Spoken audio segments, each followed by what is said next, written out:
Morning student. मैं greenwood international school की हिंदी की शिक्षिका हेतल मणियार आज आपको कक्षा 10 विषय हिंदी विषय वस्तु कविता 1 कबीर की साखी पढ़ाऊंगी। कविता की शुरुआत करने से पहले हम कवि के बारे में थोड़ी जानकारी लेते हैं। कबीर संत कवि और समाज सुधारक थे। वे सिकंदर लोदी के समकालीन थे। कबीर का अर्थ अरबी भाषा में महान होता है। कबीर दास भारत के भक्ति काव्य परंपरा की महत्तम कवियों में से एक थे। भारत के धर्म, भाषा, संस्कृति किसी की भी चर्चा बिना कबीर की चर्चा के अधूरी ही रहेगी। कबीर पंथी एक धार्मिक समुदाय जो कबीर के सिद्धांतों और शिक्षाओं को अपने जीवन शैली का आधार मानते हैं। भगत कबीर 15वीं सदी में भारतीय रहस्यवादी कवि और संत थे। वे हिंदी साहित्य के भक्तिकालीन युग में ज्ञानश्री निर्गुण शाखा की काव्यधारा के प्रवर्तक थे। इनकी चर्चाओं ने हिंदी प्रदेश की भक्ति आंदोलन को गहरे स्तर पर प्रभावित किया है। उनका लेख सिखों के आदि ग्रंथ में भी देखने को मिलता है। कबीर के पहले दोहे में ऐसी बाणी बोलिए मन का आपा खोई, अपना तन शीतल करे औरन को सुख होई। इस दोहे के पहले जो कठिन वर्ड है उसको जानते हैं। बाणी मतलब बोली, आपा मतलब अहंकार अभिमान, खोई मतलब त्याग करना छोड़ देना, शीतल मतलब ठंडा और शांत, और औरन मतलब दूसरों का, होई मतलब होना। चलो अभी इस दोहे का भावार्थ समझते हैं। इसमें कबीर दास जी कहते हैं कि हमें अपने मन के अंदर अहंकार का त्याग करना चाहिए। मतलब ऐसी बाणी बोलिए, मतलब हमें ऐसी भाषा का या शब्दों का प्रयोग करना चाहिए जिसमें हमारा अहंकार न दिखे और हमारा मन भी जो है वो अपना तन शीतल, मतलब मन और तन दोनों ही शीतल और शांत रहे। तन और मन दोनों शांत रहेगी तो हमारा स्वास्थ्य भी अच्छा रहेगा और उसका फायदा दूसरों को भी होगा कि दूसरी भी हमारे साथ बहुत ही अच्छा व्यवहार करेंगे और दूसरों को भी सुख प्राप्त होगा और हमें भी सुख प्राप्त होगा। इससे हमें ये सीख मिलती है कि हमें हमारी बोली, हमारी भाषा और हमारा बर्ताव सभी के साथ शांति से बोलना चाहिए और शांति से ही हमारे कोई भी प्रश्नों या दुख का निवारण करना चाहिए। दूसरा दोहा, कस्तूरी कुंडली बसे मृग ढूंढे बन माही, ऐसे घटी घटी राम है दुनिया देखे नाही। मतलब इसमें जो शब्द कठिन है वो पहले देखते हैं। कुंडली, कुंडली मतलब नाभि, और फिर बसे मतलब रहना, मृग, मृग मतलब हिरण, ढूंढे मतलब ढूंढना, वन मतलब जो जंगल होता है वो, और माही मतलब उसके अंदर। ऐसे घटी घटी मतलब ऐसे कण कण में हम राम है, दुनिया देखी नहीं, जब तक हम दुनिया नहीं देखते। चलो इसका भावार्थ समझ।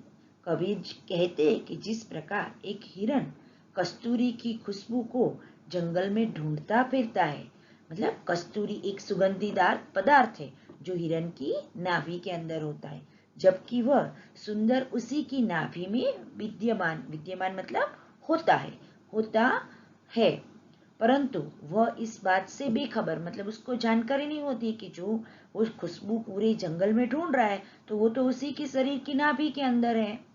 उसी प्रकार संसार के कण कण में ईश्वर विद्यमान है, मतलब सभी जगह पर ईश्वर का वास है, और मनुष्य इस बात से भी खबर है। मनुष्य को पता नहीं कि जो भगवान है वो सिर्फ ईश्वर सिर्फ देवालयों या तीर्थ में नहीं होता है, वो वहीं पर उसको ढूंढता रहता है। पर कबीर कहते हैं कि अगर ईश्वर को ढूंढना ही है तो अपने मन में ढूंढो और उसको सच्चे दिल से याद करो और प्रार्थना करो। पूरी दुनिया घूमने की या तीर्थ स्थानों पर जाने की जरूरत नहीं है। इससे हमें ये सीख मिलती है कि हम भगवान को सच्चे दिल से याद करें और उसका नाम ले तो भी हमें भगवान सभी कार्यों में हमारी मदद करते हैं। जब मैं था तब हरि नाही, अब हरि में नाही, सब अंधियारे मिट गया, जब दीपक देखा माही। उसमें मैं का अर्थ यहाँ पर अहंकार, हरि का अर्थ होता है परमेश्वर, और अंधियारा का मतलब होता है अंधकार। तो इस दोहे का भावार्थ है, कबीर जी कहते हैं कि जब हृदय में मैं का मतलब अहंकार का वास होता है, तब उसमें परमेश्वर का वास नहीं होता है। परंतु जब हृदय में से अहंकार दूर हो जाता है तो उसमें परमेश्वर का, भगवान का वास हो जाता है। नीचे की दूसरी लाइन में ऐसा कहना चाहते हैं कवि की, जब परमेश्वर नामक दीपक, जब दीपक देखा माही मतलब जब परमेश्वर नामक दीपक हमारे हृदय में प्रज्वलित होता है, तब अज्ञान रूपी अंधकार जो होता है उसका विनाश हो जाता है। इससे हमें कवि ये सीख देते हैं कि जब हम अहंकार छोड़ दें और भगवान में श्रद्धा रखें तो हमें ज्ञान की प्राप्ति होती है, क्योंकि अहंकार दूर होने से हम किसी के पास से भी ज्ञान प्राप्त कर सकते हैं। सुखिया सब संसार है, खाए अरु सोवे, दुखिया दास कबीर है, जागे अरु रोवे। सुखिया मतलब सुखी, सब मतलब सारा, संसार मतलब जगत, खाए मतलब खाना, अरु मतलब अज्ञान रूपी अंधकार, और सोवे मतलब सो जाना। दुखिया मतलब दुखी, दास मतलब जो नौकर होते हैं वो, मतलब सेवा करने वाले। कबीर मतलब जो हमारे कवि है वो, और जागे मतलब जाग रहे हैं। अरु मतलब अज्ञान जो रूपी अंधकार है वो, और रोवे मतलब रोते हैं। कबीर जी कहते हैं कि संसार के लोग अज्ञान रूपी अंधकार में डूबे हुए हैं, वो अपनी मृत्यु आदि से भी अनजान सोए हुए हैं। ये सब देखकर कभी दुखी है और वे रो रहे, वे प्रभु को पाने की आशा में हमेशा चिंता में जागते रहते। मतलब कहने का मतलब है कि इस पंक्तियों के द्वारा कबीर जी ने समाज के ऊपर व्यंग किया है। वो कहते हैं कि सारा संसार किसी झांसे में जी रहा है, कि वह कहते हैं कि सारा संसार जो है वो इस झांसे में जी रहे हैं कि लोग खाते हैं और सोते हैं, उन्हें किसी बात की चिंता नहीं है, वह सिर्फ खाने और सोने की हुई खुशी समझ रहे। जबकि सच्ची खुशी तो तब प्राप्त होती है जब आप प्रभु की आराधना में लीन हो जाते हैं और भक्ति के मार्ग पर चलने हैं। कबीर जी इसी मार्ग पर चल रहे होते हैं, इसी वजह से वो सो भी नहीं सकते हैं। विरह भुवंगम तन बसे, मंत्र न लागे कोई, राम वियोगी ना जीवे, जीवे तो बोरा होय। इस पंक्ति में विरह मतलब बिछड़ने का गम, मतलब कि कोई हमें छोड़कर चला जाता है तो उसका दुख। भुवंगम मतलब साप, और बोरा मतलब पागल होना। कबीर जी कहते हैं कि जब मनुष्य के मन में अपनों को बिछड़ने का गम सांप बनकर लौटने लगता है तो वो उस पर कोई मंत्र का असर नहीं करता है, ना कोई दवा का भी असर करता है। उसी तरह राम अर्थात ईश्वर के वियोग में मनुष्य जीवित नहीं रह सकता, और यदि वह जीवित रहता भी है तो उसकी स्थिति पागलों जैसी हो जाती है। कबीर कहते हैं कि जिस प्रकार अपने प्रेमी से बिछड़कर कुछ व्यक्ति की पीड़ा किसी मंत्र या दवा से ठीक नहीं हो सकती है, ठीक उसी प्रकार अपने आप को प्रभु से बिछड़ा कर कोई भक्ति जो है वो जी नहीं सकता। उसमें प्रभु भक्ति के अलावा कुछ शेष बचता ही नहीं है। अपने प्रभु से बिछड़कर अगर वो जीवित रह भी जाता है तो वो प्रभु की याद में पागलों की तरह यहाँ वहां घूमने लगता है। निंदक ने राखिए आंगीन कुटी बधाए, बिना साबिन पानी बिना निर्मल करे सुभाए। निंदक मतलब निंदा करने वाला, नेडा मतलब निकट, राखिए मतलब रखना, आंगीन मतलब आंगन के अंदर, कुटी मतलब झोपड़ी बंधाई मतलब बांधकर, मतलब हमारी निंदा करने वाले व्यक्ति को हमें दूर नहीं होना चाहिए, पर उसको हमारे नजदीक हमारे आंगन में बांधकर रखना चाहिए, क्योंकि उसी से ही बिन साबन मतलब साबु के बिना और पानी के बिना हम जो है वो हमारा स्वभाव जो है वो निर्मल और साफ हो जाएगा।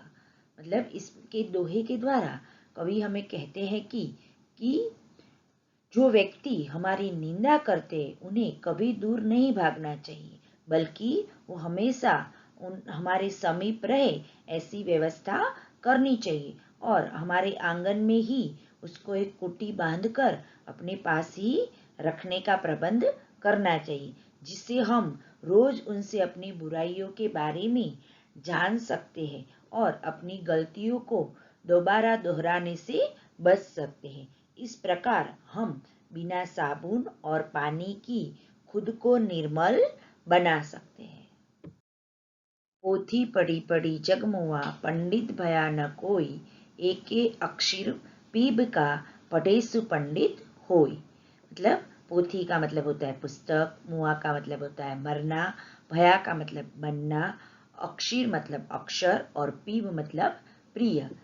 प्रस्तुत पंक्ति में कबीर जी कहते हैं कि मोटी किताबों को पढ़कर किताबी ज्ञान प्राप्त कर लेने से कोई व्यक्ति पंडित नहीं बन सकता, जबकि ईश्वर भक्ति का एक अक्षर पढ़कर भी लोग पंडित बन जाते हैं। अर्थात किताबी ज्ञान के साथ साथ व्यवहार ज्ञान भी होना आवश्यक है, नहीं तो कोई व्यक्ति ज्ञानी नहीं बन सकता। हमगर जाल्या आपणा लिया मुराडा हाथी, अबगर जालो तास का जे चले हमारे साथी। जाल्या मतलब जलाया, आपणा मतलब अपना, मुराडा मतलब जलती हुई लकड़ी, जलाओ मतलब जलाना, तास का मतलब उसका। इस पंक्ति में कबीर जी कहते हैं कि सच्चा ज्ञान प्राप्त करने के लिए हमें अपनी मोह माया का त्याग करना होगा, तभी हम सच्चे ज्ञान की प्राप्ति कर सकते हैं। कबीर के अनुसार उन्होंने खुद ही अपनी मोह माया रूपी घर को ज्ञान रूपी मसाल से जलाया है। अगर कोई उनके साथ भक्ति की राह पर चलना चाहता है तो कबीर अपनी इस मसाल से उसका घर भी रोशन करेंगे, अर्थात अपने ज्ञान से उसे मोह माया के बंधन से मुक्त करेंगे और भक्ति रूपी ज्ञान प्रदान करेंगे। छात्र, आप इस दोहे की जो सीख है वो अपने जीवन में उतारेंगे और उसके लाभ प्राप्त करेंगे। धन्यवाद।